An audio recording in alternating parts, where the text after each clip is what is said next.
सांबादिक union बा अयुजेर 53तम प्रतिष्ठा दिवस भुवनेश्वर जयदेव भवन में पालित होईछि।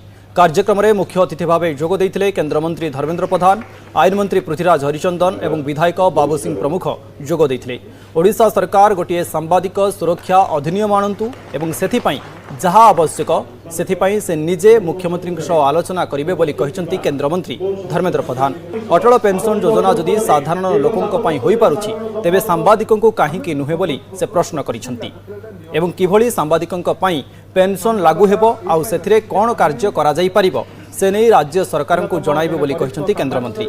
आक्रिडेशन एक निरंतर प्रक्रिया होइतिबा बेले प्रतिवर्ष से दिगरे किभली काम हेबो से नहीं नुआ सरकार सचेतन अछंती एवं ताहाकु गुरुतर सह ग्रहण करा दिबो। सांबादिकता एक वृत्ति नुहे बरं एहाकु एक प्रवृत्ति भावी सांबादिक माने काम करिबा दरकार बोली से कहिसंती एवं आईन मंत्री मध्य संपर्क में कहिसंती। कार्यक्रम में न्यूज 18 ओडियार प्रतिनिधि दुष्मंत बेहेरा समेत किछि युवा सांबादिकों को सम्मानित करा दैछि।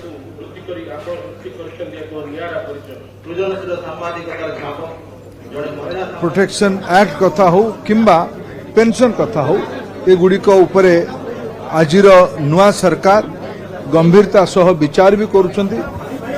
सांबादिक बंधु मानकर आवश्यकता गोटे गणतंत्र रे बहुत अधिकार अछि, अधिकार सह दायित्व भी नवार आवश्यकता अछि। ओडिशा को 21 शताब्दी रे 21st सेंचुरी रे अग्रणी अंचल भावे तैयारी करिबा पाई चतुर्थ स्तंभर भी दायित्व अच्छी। अधिकार तेबे पूरा हम तापाई कहीं ना कहीं दायित्व नेले। ओडिशार अधिकार पाई हमें समस्ते लागू। ओडिशार अधिकार रे सांबादिक बंधु मानकर भी अधिकार अच्छी, तांको पाई भी दायित्ववान हेले तांको अधिकार भी पूरा हम।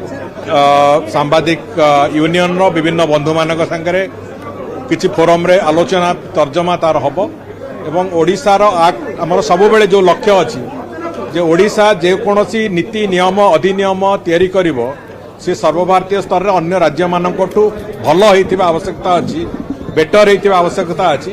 ताकू आख्यार रखिकी अन्य राज्य मानकर जहाँ प्रावधान अछि ताठू जेमिति हमर एक्ट बेटर हबो सेथिपई जहाँ जहाँ आवश्यकता अछि ताकू निश्चित भाव में करा जाय। 16 वर्ष होला जो विचार करा जायछि। 16 वर्ष होला सांबादिक अधिस्वीकृति होछि सांबादिकतर अधिकार। एटा कौटी दया नहीं सरकारी अनुग्रह नहीं जने सांबादिक काम करूछि ताको अधिस्वीकृति प्रदान करे हक था।